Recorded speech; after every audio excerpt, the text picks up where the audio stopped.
Now it's time to start building the report. To do this, I'll use components from the Visual Studio Toolbox. Now the location of the toolbox depends on how you have Visual Studio configured. But in a default installation of SQL Server Data Tools, it's probably docked and hidden on the left side of the development environment, over here. So I can click on that, and it displays the toolbox. And as with other windows, I can go ahead and pin that open. Now, because I have the Report Designer open, the only available items within the toolbox are the things that are appropriate for a report. Alright, so the first thing I want to do is add a title to the report.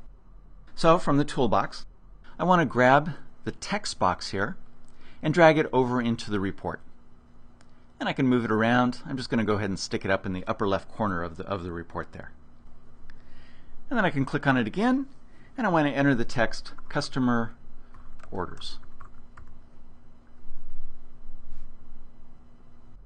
So I'll click outside and select the box, and then I can use the toolbar up here to set the font to 24 point. By the way, if you don't see these controls up here within the toolbar, then you may have turned off the report formatting toolbars. But they do appear by default in a new installation of SQL Server Data Tools. So you just go into the Visual Studio View menu here, and then down here in the Toolbar section, you just make sure that the report formatting is displayed. And one of the downsides of doing an installation of Visual Studio and sometimes Data Tools is you get some duplicated menu items here. But don't worry about it, report formatting is what you want there. And then you also want to have, for full functionality, report and report borders as well. Now, there are sometimes alternate ways to perform the functions of those various toolbars, particularly using keyboard shortcuts, but not always. Alright, so now I wanted to expand the size of the text box so I display all that text, make it about that big. Okay, that works. Or I could go all the way across, whatever I want to do for the text, and I can have multiple lines of text and a lot of flexibility. Alright, now it's time to add a data region to the report in order to display the data. So to do that, for this particular report, I want to use this table component. So I'll drag it over here, and then I'll go ahead and drag it over here, and notice that it gives me this kind of snap functionality that puts it 5 pixels below the text box. Works for me, but I can put it anywhere within the design surface. Alright, so notice that the default table consists of 3 columns and 2 rows. And one of the rows is the header, and the other is the default detail row.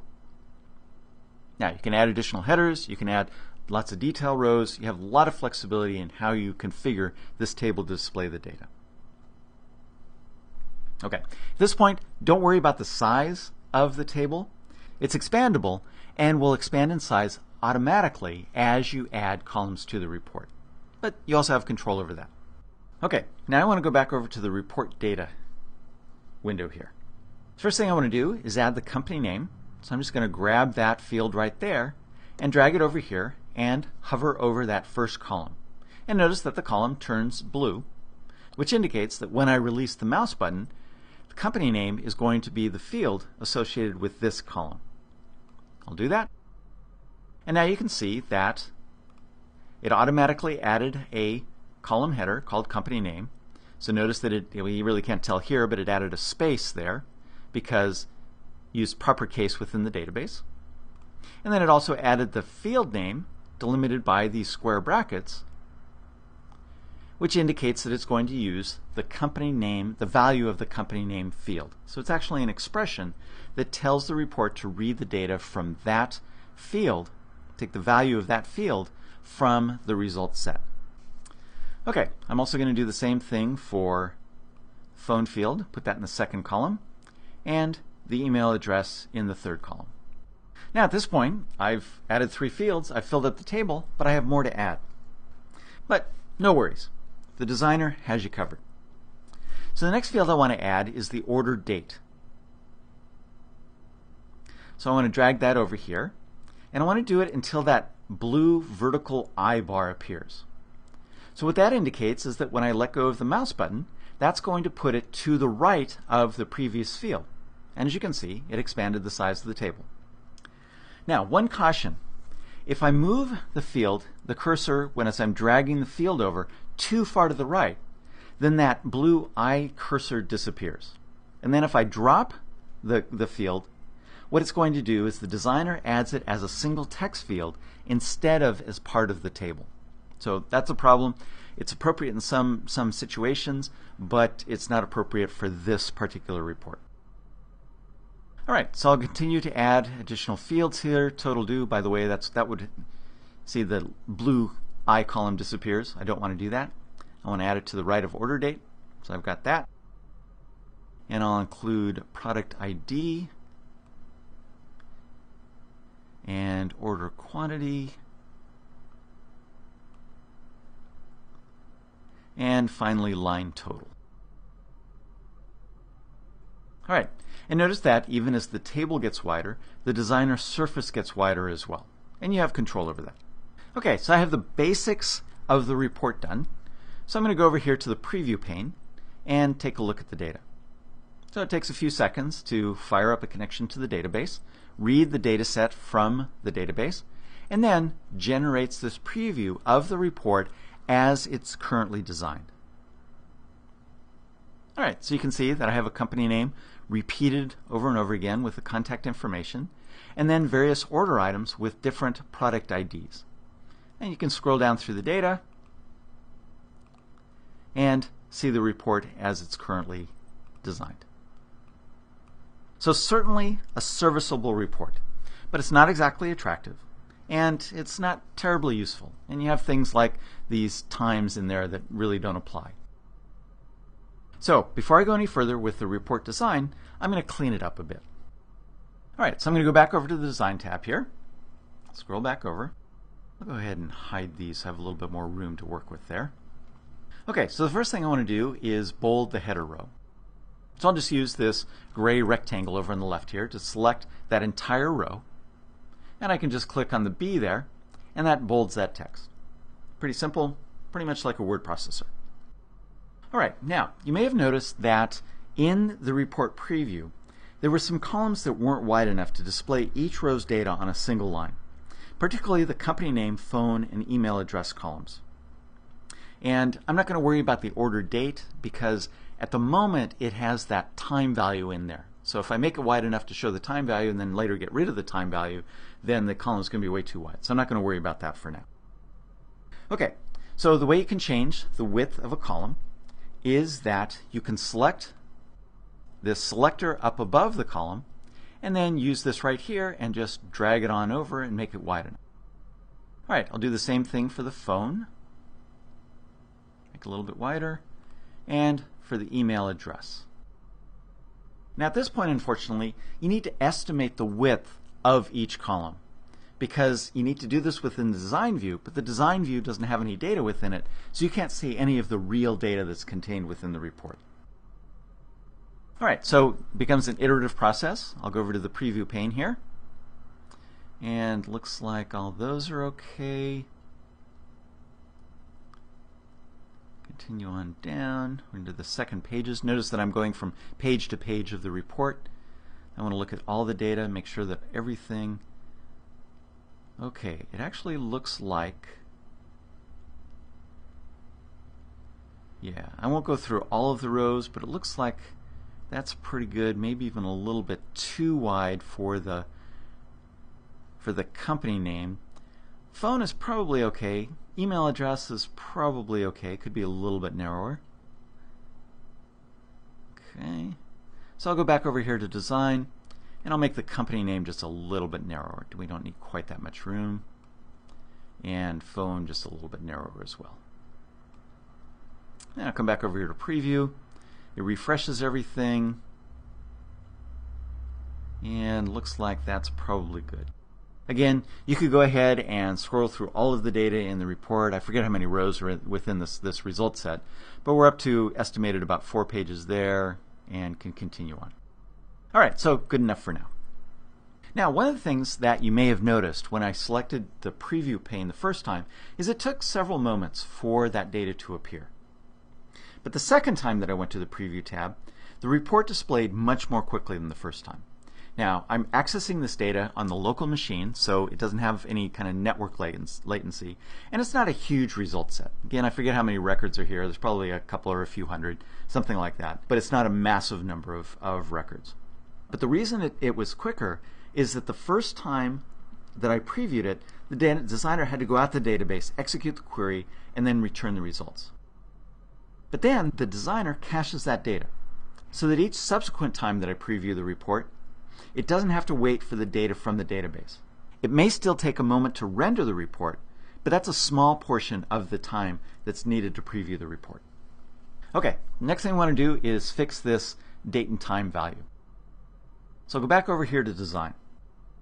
Alright, so to do that, I need to select not the text there, but the actual box there. So I need to go out of it and then select it there. Okay, so it can be a little bit tricky to select that without selecting the text within it. But I want to make sure that I have this gray border around it. Alright, then I can right click on it and select text box properties and then select the number option here. So this is a date type, so I want to make sure that that option is selected. So now it's just going to display the date and not that time value. Okay, I'll click on OK there. And now when I preview the report, go back, refresh the data, and now it just displays that date value, not the time.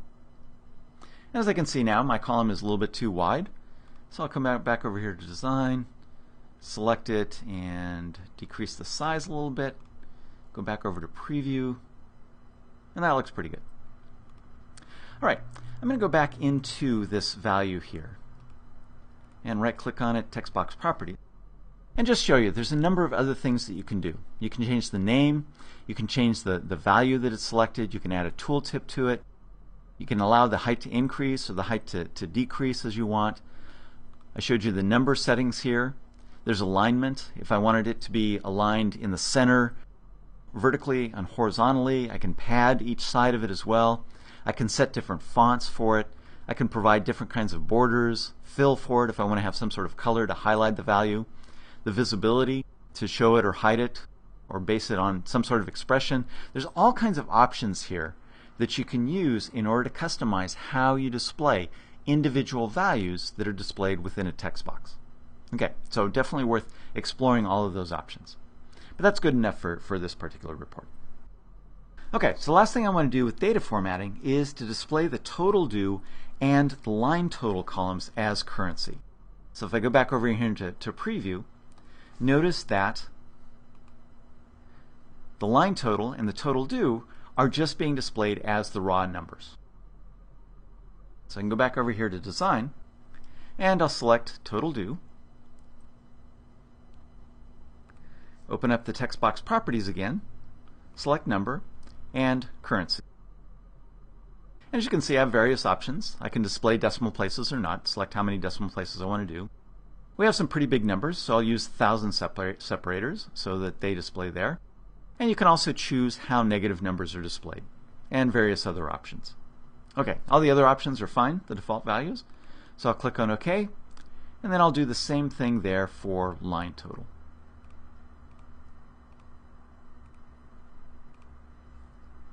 Go into number, and currency, and 1000 separators, and we're good there.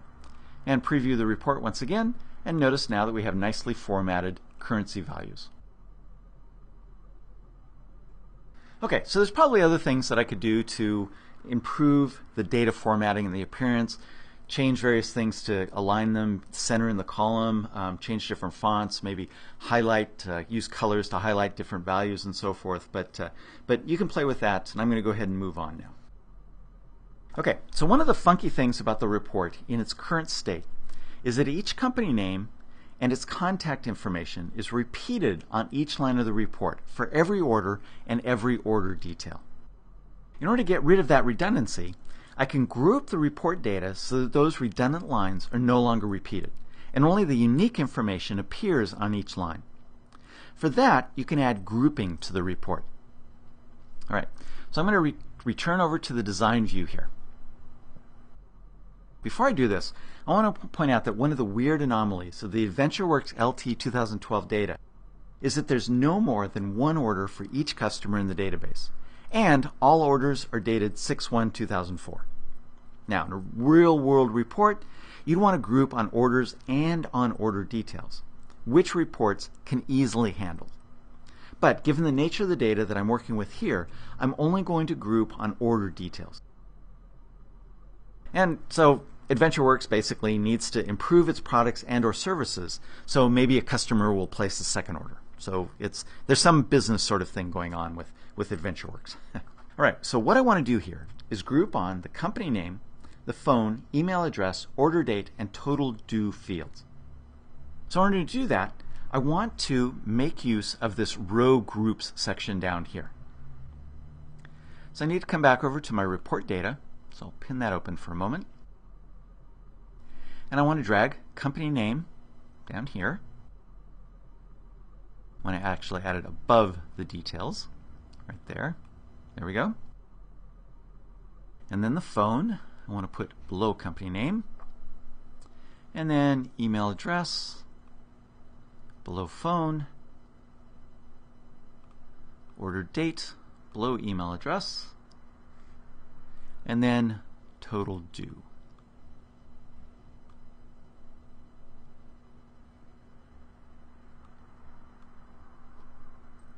Okay, so the report's going to group on those fields in that order. But something interesting happened here. Notice that I ended up with additional fields within my report to the left of this double dashed line vertical delineator. So if I scroll over to the right, you can see that I have my original fields for the report. Okay? So it added those columns in order to the left side of the set of fields. So these are the grouping fields. So I want to get rid of the original fields that I had. So I can select that, right click and delete column, delete column. I can also select multiple fields and right click and delete them all at once. Okay, so now you can see that I'm back down once again to company phone, email address, order date, total due, product ID, order quantity, and line total. But notice that my report designer didn't shrink as the table shrank, so I can bring that over there.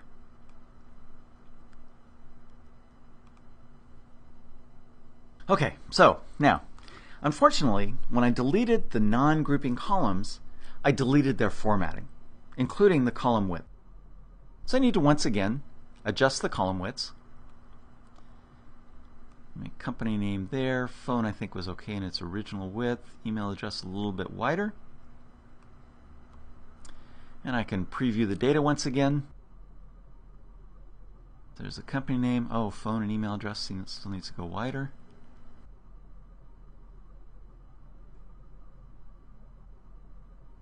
Okay, looks good there. It's still not quite wide enough there. Okay, I'll make one more adjustment here and then move on. Okay. Okay, and then I once again need to format the order date again. So I right click, text box properties, number, date, select that without the time, and then also need to format the total due once again. So I'll change that to currency,